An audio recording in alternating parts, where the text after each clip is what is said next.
ஒரு தனி மனிதனுடைய வெற்றி அப்படிங்கிறது எப்படி இருக்கும் அப்படிங்கிறத, அந்த வெற்றிக்கு ஒவ்வொருத்தருக்கும் ஒவ்வொரு படிநிலையில் இருக்கும். அது எப்படி இருக்கும் அப்படிங்கிறத ஜாதகத்தை பார்த்து தெரிஞ்சுக்க முடியுமா அப்படின்னா, அதுக்கு தானே ஜாதகம். 10ஆம் இடத்ததிபதியை எடுத்துக்கோங்க. அவர் ஆட்சியாவோ உச்சமாவோ இருந்தால் நிச்சயமாக அந்த தசை நடக்கிறப்ப பொருளாதார ரீதியாக அவங்க சக்ஸஸ் ஆயிடுவாங்க, தொழிலில் வெற்றி அடைஞ்சிருவாங்க, சொந்த தொழிலில் நல்லா ஜெயிப்பாங்க, வேலையில் இருந்தால் கூட ஒரு 10 பேர்த்துக்கு மேலதிகாரியாக இருப்பாங்க அப்படிங்கிற மாதிரியான ஒரு பாயிண்ட்.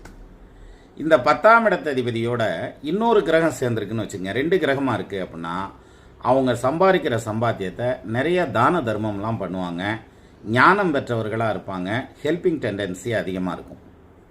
3 கிரகம் சேர்ந்துருக்குன்னு வச்சுக்கோங்களேன், இவங்க செய்யக்கூடிய தான தர்மம் எல்லாம் வெளியில் பேரு புகழெல்லாம் அடைவாங்கங்கிற மாதிரியான அமைப்பு, நேம் அண்ட் ஃபேம் கிடைக்கும், ஒரு மீனிங்ஃபுல்லான லைஃப் அவங்களுக்கு அமையும்.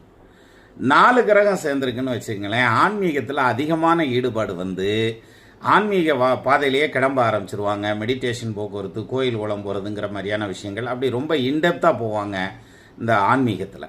அப்போது இந்த 10ஆம் இடத்ததிபதி ஒரு மனிதனுடைய வாழ்க்கையில் வெற்றி அப்படிங்கிறது எந்த அளவுக்கு இருக்கும் அப்படிங்கிறத நிர்ணயம் பண்ணும்.